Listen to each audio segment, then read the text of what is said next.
Welcome to your sleep story. I'm so glad you're here tonight. Whatever this day was, however long it felt, however much it held, it is done now. You made it through, and that matters more than you know. So let's begin. Before I take you anywhere, I want to count you down from 10 to 1. And as I count, I want you to allow yourself to sink just a little deeper into wherever you are right now. Feel the weight of your body. Feel what's beneath you, holding you. And with each number, just let go a little more. 10. Allow your eyes to close. Gently, completely. There's nothing you need to see right now. 9.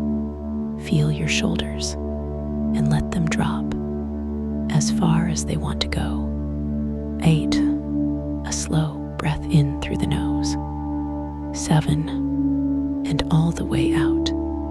6. Your hands. Feel them opening. Whatever you've been holding today, you can set it down now. 5. Your jaw is soft. Your face is soft. 4. Your legs are heavy, warm. 3. You're drifting, not asleep yet, but moving that way.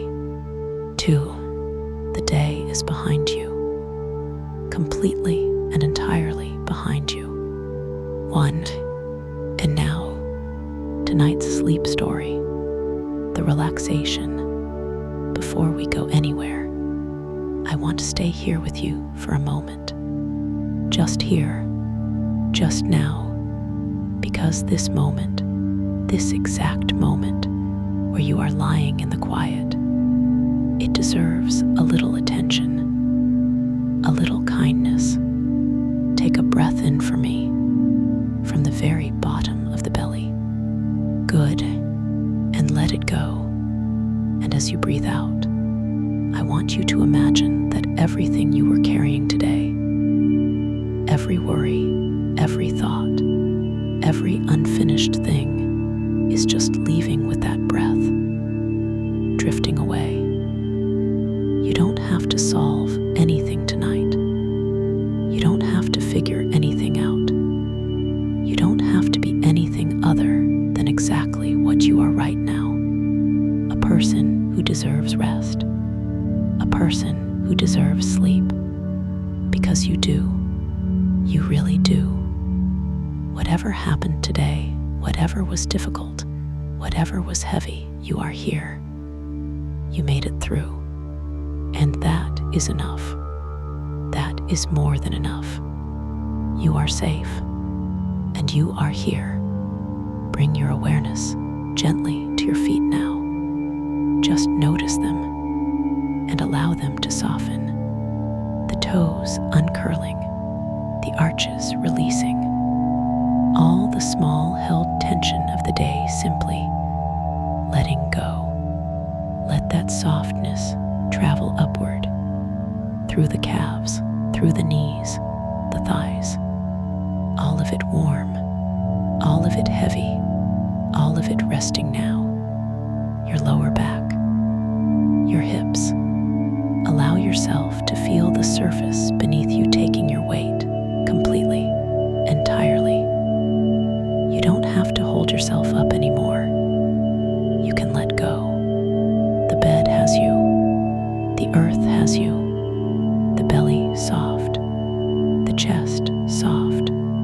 The heart beating steadily as it always has, as it always will. Your shoulders dropping, your arms heavy and warm, your hands open and still, the neck long and loose, and your face, let the jaw go.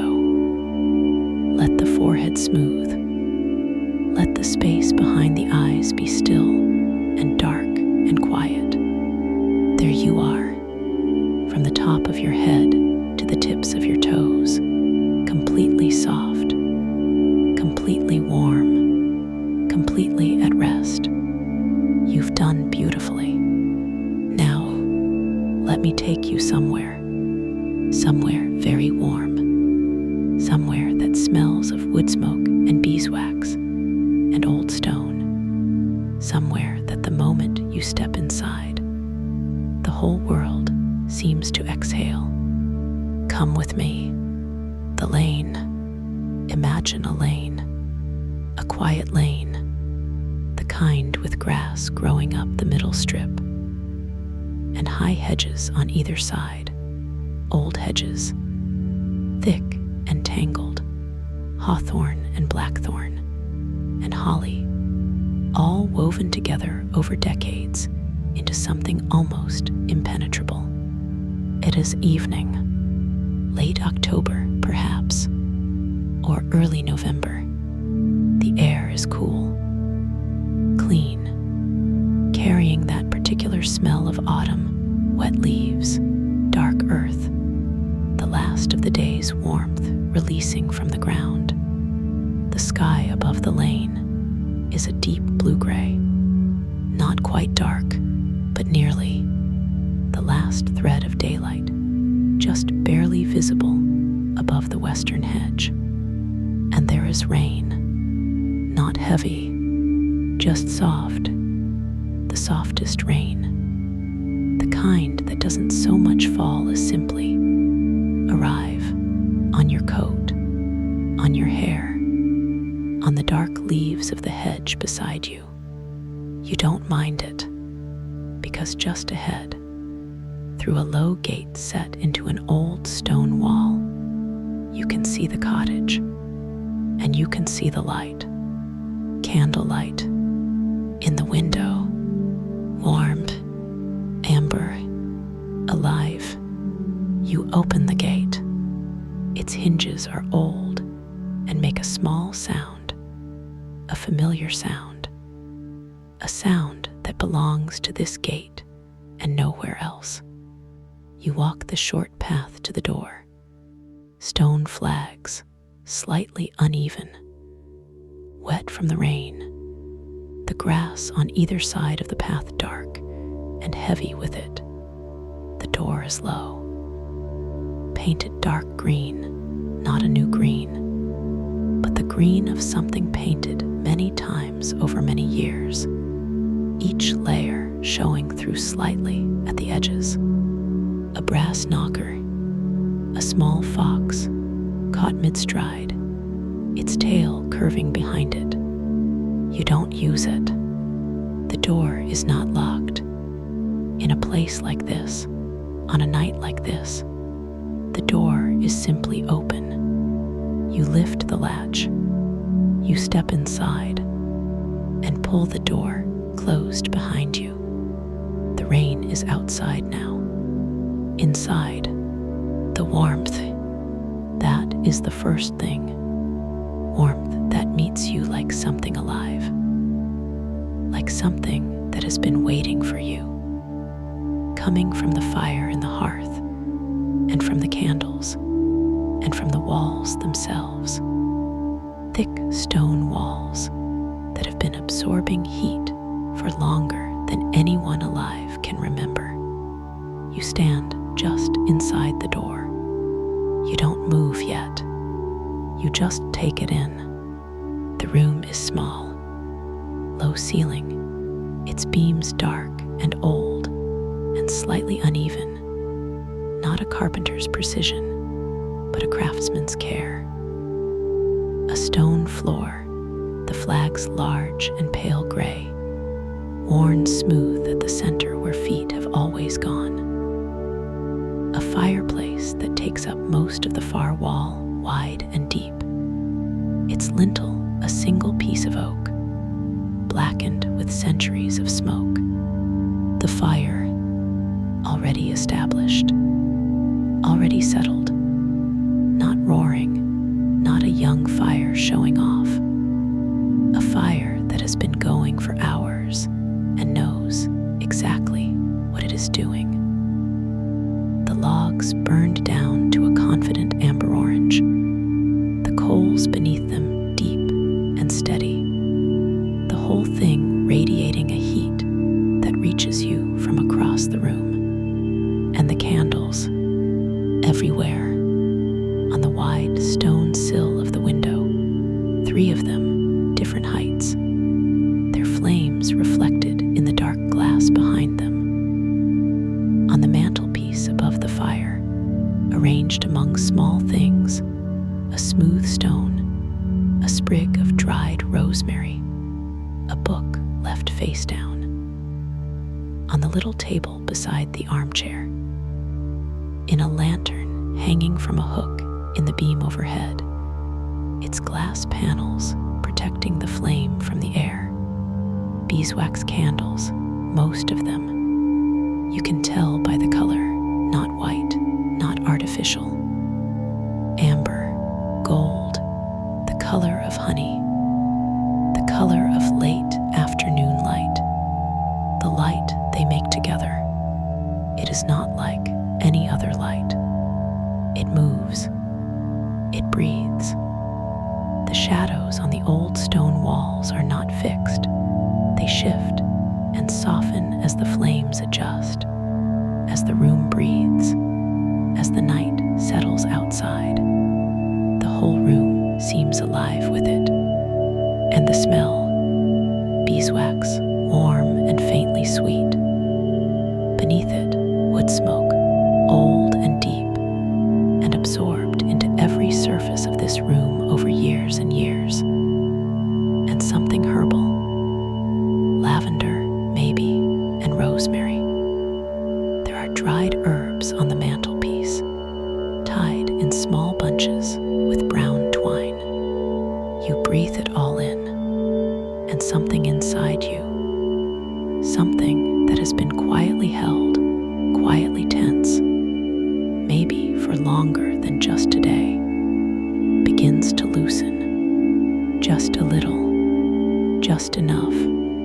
Come in further, close the door properly, sit down. The armchair, there is an armchair by the fire, an old one, the kind that didn't start out comfortable, the kind that became comfortable through years of use, the cushion shaped by the weight of many evenings, the arms worn at the edges to a softness that new fabric doesn't have. Not a grand chair, just a good one. You sit in it, and it receives you. That is the word for it, receives.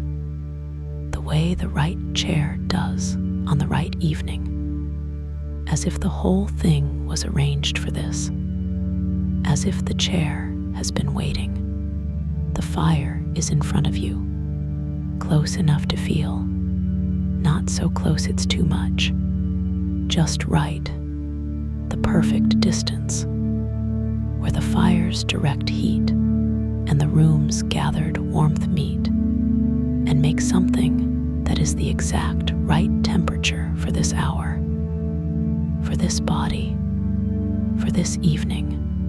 Your feet rest on the stone floor, cool through your socks, the stone, but the rest of you is warm. The fire crackles once, a single bright crack, the sound of something in the wood giving way to the heat. And then it settles back into its low, steady, barely there voice. The continuous, gentle, almost subliminal sound of a fire at rest.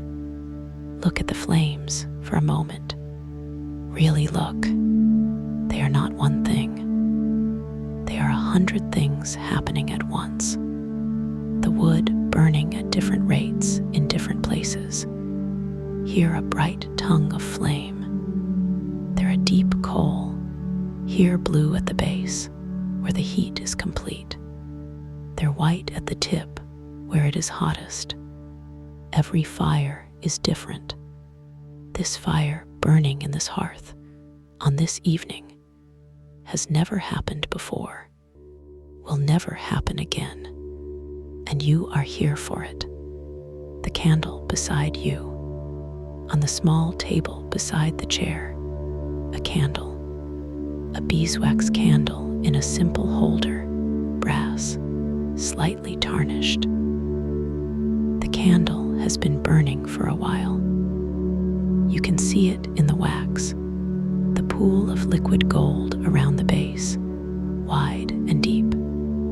The solid wax above it, tapering to the flame. The flame, shaped like a teardrop, pale at the very tip, bright yellow-white below that, amber at the sides, and at the very base, where the flame meets the liquid wax, a ring of deep blue. It moves, always just slightly. It moves, not because of any draft, because of itself, the tiny currents of warm air its own heat creates, rising from its tip, drawing cooler air in at the base. The flame making its own small weather, dancing in the breath of its own burning. Watch it for a moment, just the flame, the way it never quite stills, the way it is always adjusting, always present, always changing, and always itself at the same time. There is something very old in this. The part of you that is very old, the part formed over thousands of generations of evenings beside fires and flames. That part knows this light, recognizes it, reads it the way it reads the end of a day. It says, you are sheltered. It says, the dark is outside and you are inside. It says, you can rest now. The amber light of the candle asks nothing of you. It simply burns, simply gives. Allow yourself to receive it. The kitchen. After a while, you go to the kitchen, a small room through a low doorway at the back of the cottage. You duck slightly under the lintel. The kitchen is darker than the main room, fewer candles, but warm. A small range on one wall, its iron surface dull and black, and radiating a low, steady heat. A window above the sink, the rain on the glass. The lane beyond dark, gleaming, the hedge a black shape against a slightly lighter sky. You fill a kettle, an old one, enamel dull red. You set it on the ring and wait. While it heats, you look around the kitchen. Shelves along one wall, jars on them, many jars, each one with a small handwritten label. Blackberry, plum, rosehip, damson, green tomato chutney. The whole summer preserved, lined up against the coming winter. Someone spent days making these, standing at this stove, stirring, filling, sealing. Days in August and September, when the kitchen would have smelled of hot fruit and sugar. That work is here now, in these jars, waiting, dried herbs hanging from a hook near the window. Chamomile, you can see the small dried flower heads, still perfectly formed, papery and pale. Thyme, mint. The kettle begins to sing. You find a mug on the shelf. Wide and deep, hand-thrown pottery. Its glaze the color of the sea on an overcast day, gray-blue, slightly uneven. It fits both hands perfectly. You make chamomile tea, spooning the dried flowers into the mug, pouring the just-boiled water over them, watching the water turn amber.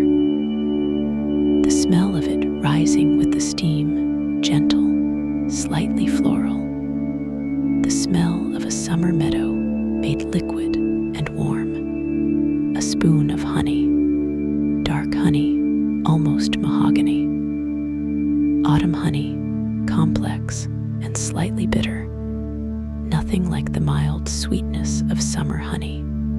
You stir, you lift the mug, the warmth of it through the pottery, in both hands. You carry it back to the chair. The tea, the first sip, warmed, chamomile and honey together, slightly sweet, slightly bitter, slightly floral. The honey deepening the chamomile into something richer than either of them alone. The temperature exactly right, warm enough to feel it moving through you, down the throat, into the chest, radiating outward. Not so hot it demands your attention. Simply warm, simply good. Chamomile. People have been making this before bed for a very long time, for as long as there have been gardens with chamomile growing in them, for as long as people have known that certain plants, taken in the evening, in the warmth, help the body find its way toward rest. There is something in receiving something made with care. The chamomile grew somewhere in a garden, in a field, in the warmth of last summer.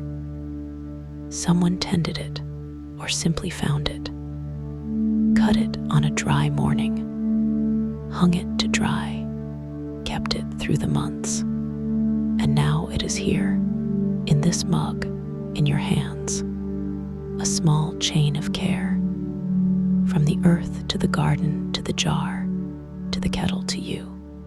You can feel that, can't you? The care in it. Hold the mug.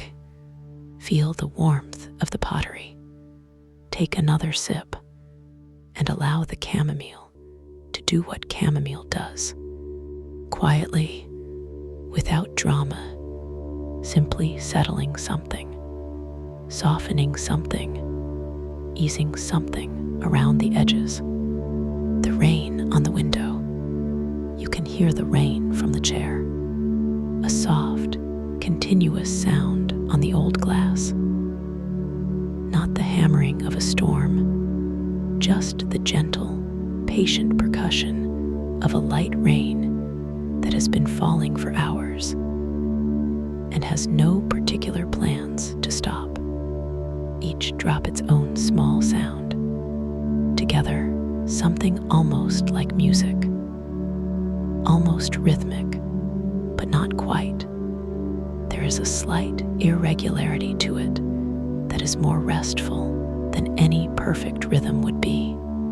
The imperfect music of rain. It will probably still be raining in the morning. And that is exactly right. Because rain, on a night like this, in a cottage like this, rain is not something to endure. Rain is what makes the inside feel like the inside. What makes the warmth feel like warmth. What makes the amber light of the candles feel like treasure. The rain is the other side of where you are. Cold and wet and dark, out there in the lane.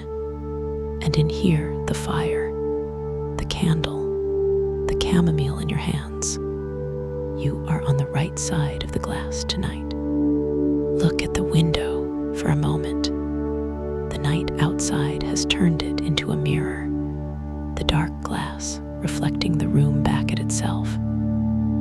The candles on the sill appearing to float in the darkness beyond the glass. The room doubled, inverted, seen from outside, from the rain. The cottage, existing in two places at once, and you in it, warmed, dry, held, the book on the shelf beside the fireplace, books, not organized, not arranged, just accumulated the way books accumulate in places that are actually lived in. Paperbacks and hardbacks, fat and thin, some upright, some leaning, some with their spines so faded you can't read them without taking them down. Books that have been in this cottage for years, left by various people, staying on, becoming part of the place, the way things do when they have been somewhere long enough. You reach out and take one, not with any particular purpose. Your hand finds it. A novel, not a new one. The pages slightly yellowed at the edges. The cover illustration the style of another decade. The print inside unhurried, a larger typeface, wider margins, more space on the page than modern books tend to allow. You open it somewhere in the middle. You begin to read. The candlelight falls on the pages and makes them amber. The words are warm, and the reading is different in this light, slower, more patient. You are not scanning. You are not rushing toward the end of the paragraph or the end of the chapter. You are simply reading, one sentence at a time, one word at a time.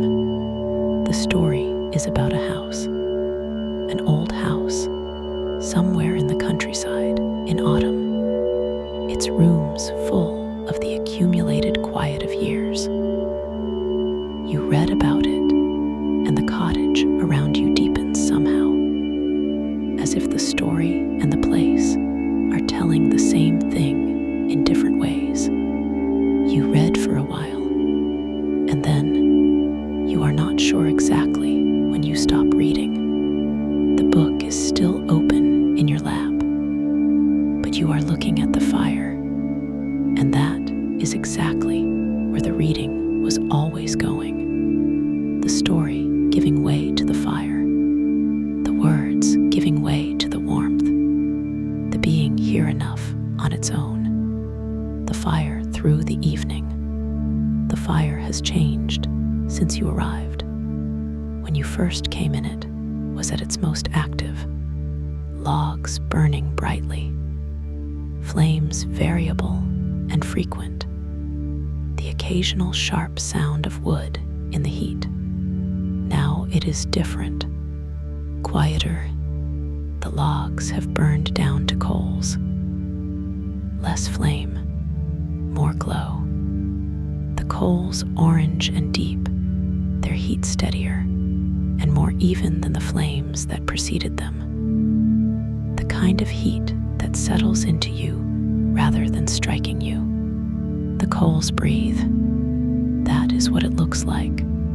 The color deepening and brightening very slightly as tiny currents of air find the hearth, then softening again, deepening, softening, as you breathe, in, out, all of it together. You add a log. You watch it find the heat, the bark darkening quickly. The first small flames at the corners, tentative, and then not tentative. The log deciding, committing, joining what was already there. A small brightness in the room. Then everything settles back. The fire satisfied. The room warm. What the cottage knows. This cottage was built in 1713. That date is carved into the lintel above the front door, worn but legible. 1713. More than 300 years ago. 300 years of evenings like this one. The fire in this hearth, not this fire, but a fire. A succession of fires going back to when the cottage was new, has been burning in this room since before any living person's great-great-grandparents were born.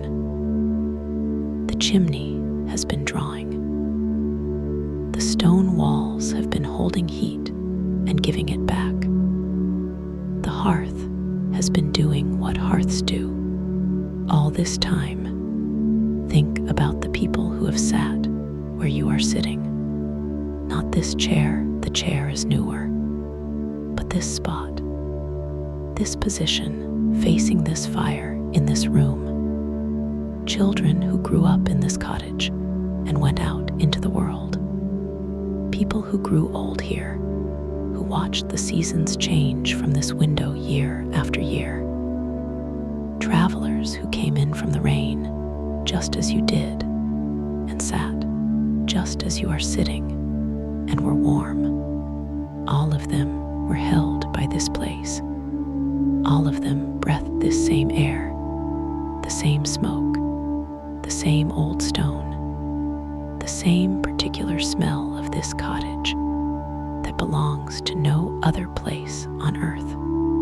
You are not alone here tonight, not in any way that should unsettle you, nothing like that, but in the warm way, the held way, the way of being somewhere that has held many people before you and knows, somehow, exactly what to do. The walls have learned how to hold warmth. The hearth has learned how to draw. The cottage has been offering this warmth, shelter, the amber light of a fire on a rainy evening for 300 years. Tonight it is offering it to you, growing quiet. The chamomile is finished. The mug is on the table, still slightly warm. The book is closed on your lap. The fire is lower. The log you added has joined the coals, and the coals are deep and settled and constant. The room is very quiet now. The rain on the window is the loudest thing, and it is not loud. The candle on the table beside you has burned more than halfway down. The pool of wax around its base is wide and settled. The flame is steady, a perfect small flame, doing its work without any fuss at all. You are very warm, not the sharp warmth of too much heat. The warmth that goes all the way through you. The warmth your bones know. The warmth your muscles have accepted and released into completely. If thoughts are arriving, and they probably are, because that is what minds do. That is simply what they do. You are finding that they are not staying very long. They arrive, you see them, and they move on, like clouds crossing a dark sky. Just let them go. You don't need to hold any thought right now. You don't need to follow any thought to its end. You don't need to be anywhere or do anything or solve anything. Just this chair, this fire, this quiet, this warm peace lives inside of you. It was there before tonight. It will be there after. But tonight you can feel it. You deserve to feel it. To bed. There is a bedroom. Up 2 stone steps. You feel the curve worn into them by centuries of feet. And through a low doorway at the back of the cottage, a small room, white walls, a single window, its curtain drawn, thick curtain, heavy, keeping the cold of the glass away from the warmth of the room. The ceiling low, a single beam across it, a candle on the bedside table, just one, a small one already lit, as if someone knew you were coming, as if the room has been preparing for you. Its light is softer than the main room, more intimate, just enough. The bed, an iron bedstead, old, its lines simple.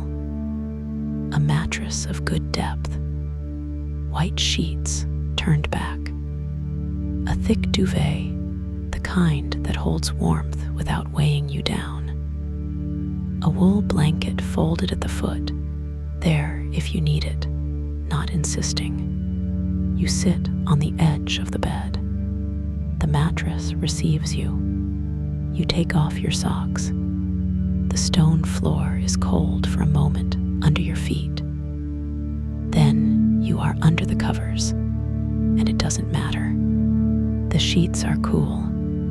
Of course they are. The room is not as warm as the main room, but the cool of the sheets is clean, and they are already warming where your body touches them. Already, the duvet is trapping the warmth. You reach out and blow out the candle. The room goes dark. Not completely dark. Beneath the door, a faint amber line. The glow of the main room's candles and the fire still burning. The cottage still lit, still warm, still keeping its watch. The rain is on the window. Soft, steady. The pillow is exactly right. The duvet is settling around you. Allow your eyes to close. Completely. There is nothing you need to see. There is nothing you need to do. The cottage has everything in hand. Simply rest. Good night. You are doing so beautifully. The day is done. The cottage has received you tonight, the way old places receive people who come to them needing rest, without condition, without judgment, simply with warmth, simply with the fire and the candlelight and the sound of rain on old glass and the smell of beeswax and wood smoke and lavender. You received it. The warmth at the door, the chair that fit, the candle burning beside you, the chamomile and honey, the book in your lap, the fire deepening to coals. Carry it with you on the hard days, the loud days, the days when the world feels too fast and too much and too loud.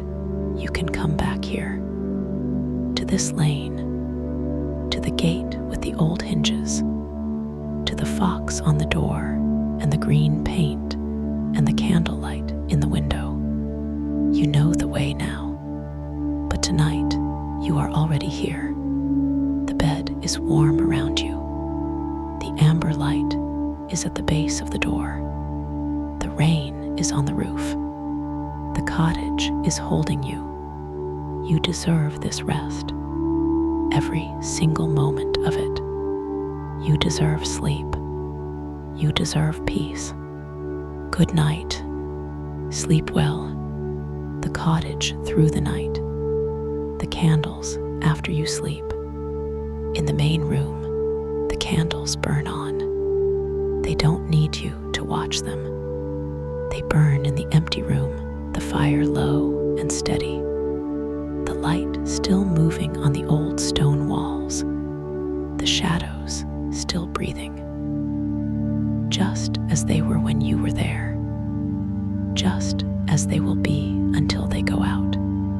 The candles on the windowsill have burned lower, each one a little shorter than when you arrived.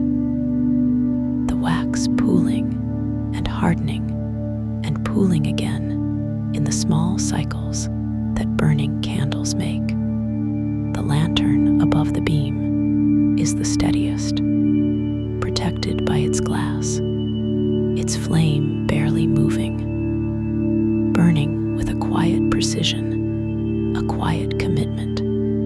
One by one, through the night, the candles will go out, not all at once, one at a time. A candle going out is a quiet thing. The flame grows small. The pool of wax narrows. The wick shortens to almost nothing. And then a final small brightness, the very last of the wax giving what it has, and then out, a thin thread of smoke, rising into the still air of the room. And then nothing, the room growing darker, candle by candle, as the night deepens, until only the fire remains, its coals glowing without flame, a deep, quiet, reddish orange, enough warmth for the hours ahead, and you in the bedroom, sleeping through all of it. What beeswax is, the candle that burned beside your chair tonight. Let me tell you what it was made of. Beeswax. Worker bees produce it inside their own bodies. Special glands on the underside of the abdomen secrete it in tiny, thin flakes. The bee must be warm to make it, must have eaten well. Even then, each flake is very small. The bees take these flakes and work them, chewing them, warming them with their body heat, until the wax becomes soft enough to use. And with it, they build the honeycomb, the hexagonal cells where honey is stored, where larvae are raised, the whole architecture of the hive. To make 1 pound of beeswax, a bee must consume 6 to 8 pounds of honey. And to make 1 pound of honey, the whole hive together must visit something in the region of 2 million flowers. 2 million flowers. This one small candle represents thousands of flower visits, hundreds of miles of flight, the labor of thousands of bees on summer mornings, lifting from the hive in the early warmth, finding the flowers, doing the work they were made to do. All of that came into this room tonight. A whole summer stored in wax, given as light, given as warmth. The flowers of last summer, burning quietly beside your chair. When a beeswax candle goes out, something that was once a flower goes with it. The stone walls, the walls of this cottage, are working tonight. Old stone walls do something that modern walls cannot. They breathe, very slowly, imperceptibly slowly. Moisture moves through them. Inward when it is very wet outside. Outward when it is dry. The wall is always mediating, always finding a balance between the world outside and the world inside. Tonight, with the rain against the outer face and the fire's warmth against the inner face, the wall is damp on the outside, warm on the inside, and it is storing heat. 2 feet of stone holds an enormous amount of warmth. The fire has been giving its heat to these walls all day, all evening. The walls have been absorbing it, slowly, steadily, the way stone holds the warmth of the sun on a summer afternoon, releasing it slowly into the evening. In the middle of the night, when the fire burns lowest, the walls will give that warmth back into the room, into the air you are breathing, keeping the cottage warm from within, the stone returning what the fire gave. You are sleeping inside 300 years of accumulated warmth. The garden in the rain, outside through the front door, and along the path, the garden, small, enclosed by the same stone wall as the lane. In the summer, full roses along the south wall, lavender hedging the path, herbs in their corner, vegetables in the patch at the back. Now, in October, quieter, but not empty. The rain is giving the garden something tonight. It falls on the rose beds and the bare vegetable patch and the lawn and the herb border. It enters the soil at the surface and moves downward through the layers, replenishing what the summer took. The garden drinking slowly and deeply. The earthworms are closer to the surface. They always come up in the rain, moving through the softened soil, turning it, aerating it, doing the work they have always done, the work they were doing in this garden long before anyone thought to plant it. And below the surface, the bulbs, planted in September, tulips and narcissus, and the small early crocuses, each one a sealed package of spring, sitting in the dark, cold earth, waiting, not impatient, not anxious, simply waiting, full of what they will become. The garden is sleeping, but it is not empty. It is full of next year.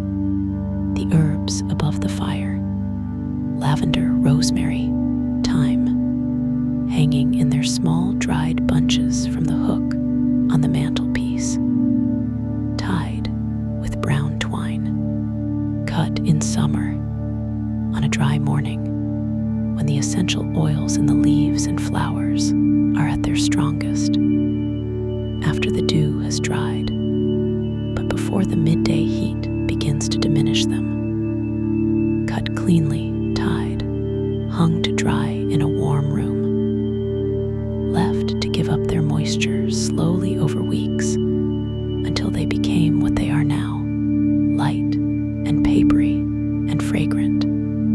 The summer concentrated in them, the lavender especially. Its smell is still there. You can catch it if you breathe slowly and pay attention. Sweet and slightly sharp, and somehow both calming and clarifying at once. Lavender does something to the nervous system, not dramatically, not obviously, but researchers who have studied it know that the compounds in its scent, linalool, linaloyl acetate, interact with the brain in ways that ease anxiety, lower heart rate, reduce cortisol, that prepare the body for sleep.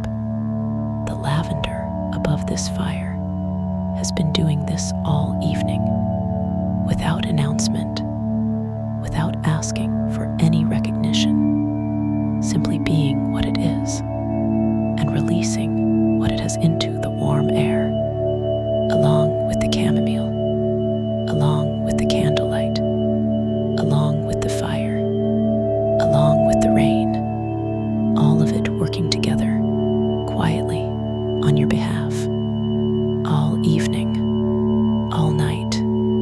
The fox knocker, the brass fox on the door. You noticed it when you arrived, or perhaps you only half noticed it. The way you half notice things when you are coming in from the rain, and the warmth is waiting, small, well-made. The fox mid-stride, its body low, its tail a long curve behind it.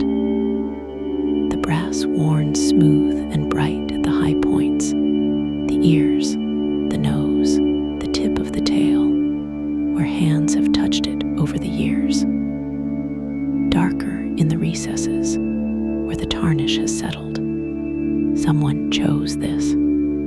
At some point, whoever fitted out this cottage chose a fox. Not a lion, not a ship's anchor, not a plain iron ring. A fox, perhaps because foxes are common in this lane. They are, their prints appear in the mud on winter mornings, the V-shaped slots of their paws tracking along the hedgerow, from the fields and back again. perhaps simply because whoever chose it liked foxes. A small, unnecessary, entirely personal choice, made a long time ago, still here, still letting people in. That is what old cottages are, not just the stones and the beams and the hearth. They are the accumulation of small choices made by the people who lived here. The fox on the door, the particular mug on the shelf, the jars of jam, the dried chamomile above the window. Each one someone's decision, each one still present, and you here for one night, held by all of it. 3 a.m, the deepest part of the night. The rain has eased, not stopped, but thinned. The drops on the window coming further apart. The sound on the slate roof more intermittent. There are gaps opening in the cloud to the west. You cannot see them from the bedroom, but they are there. The sky beginning very slowly to clear. In the main room, the last candle went out an hour ago. The room is dark, except for the coals. The coals glow. Not brightly, they are past their peak now, but steadily. A deep orange red, the color of embers that have been burning for hours and have given up everything unnecessary. Just this now, just the glow. The chair where you sat is empty. The table with the mug, the closed book, the small brass holder where the beeswax candle burned down to nothing. The room that held the evening is holding it still. Quietly, in the dark, you are asleep. You have been asleep for hours. The deepest sleep, the sleep of the 3rd and 4th hours of the night, when the body does its real work, when the day is processed and filed away, when the cells of the body repair themselves, quietly and faithfully, as they have done every night of your life. Your breathing is slow. Your face is completely soft. The duvet is warm around you. The amber line under the door is gone now. But the bedroom is not cold. The stone walls are giving their warmth. Steadily, faithfully, the cottage holding you in the dark, in the quiet, in the warm, just as it has held everyone who ever slept here. The morning will come, eventually, not yet, not for a long time yet, but it will come. The light comes gradually in this part of the world.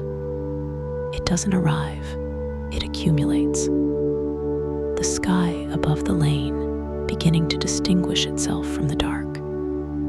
The absolute black of the deep night fading, very slowly, through shades of dark gray. Then lighter gray. Then the first pale blue-gray of early morning, the color the sky turns before any direct light has found it. The birds before the light. A robin, always the robin, always first. Its dawn song from the hedge at the end of the lane is slower than its daytime song, more deliberate. Each note placed with care, as if the robin at dawn has something specific to say and means to say it properly. Then the blackbird, then the wren, startlingly loud for something so small, from deep in the hawthorn, and the light finding the garden, the rain-washed rose leaves bright and clean, each one holding a drop of water. The puddles on the stone path holding the pale sky. The water butt at the corner of the cottage full, its surface still, a small mirror of the morning, the cobwebs between the gateposts, strung with water droplets, each one a tiny, perfect sphere. The stone of the cottage wall, wet and dark and gleaming.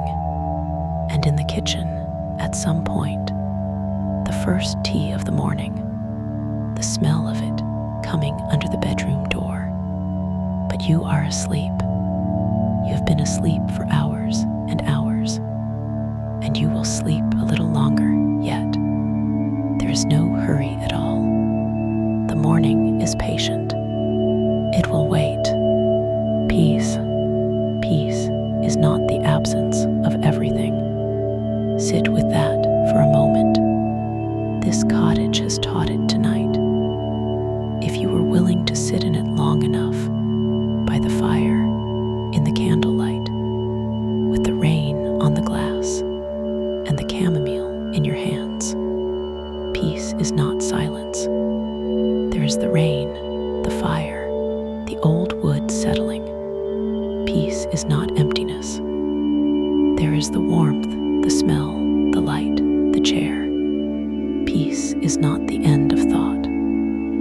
Thoughts came tonight. They arrived and moved and shifted and went. Peace is this, being somewhere warm on a rainy evening, with nothing required, with everything you need already present, with the fire holding, and the candle burning, and the bed waiting, with the day truly done, not managed, not resolved, not even fully understood, simply done, behind you, and you here, in the warm and the quiet and the amber light, simply here, simply breathing. This is peace. It is yours tonight. It has always been yours. It is there inside you whenever you need it. Whenever you remember that you can come back to this lane, this gate, this door, this fire. You know the way. The coals are breathing in the hearth. The candles have all given everything they had. The rain has eased to almost nothing. The garden has drunk its fill. The bulbs are quiet in the dark earth. The stone walls are warm. The lavender has given its calm. The chamomile has done its gentle work. The fox on the door is keeping watch. The robin will sing before long. But for now, the dark, the warm, the still, and you sleeping deeply in the old bed, under the thick duvet, in the stone cottage, on the quiet lane. This is exactly where you should be. This is exactly what you deserve. Every warm, candlelit, rain-soft moment, every single one. You are safe. You are held. You are at peace. Good night, dear friend. Sleep well. Sleep deeply. Good night.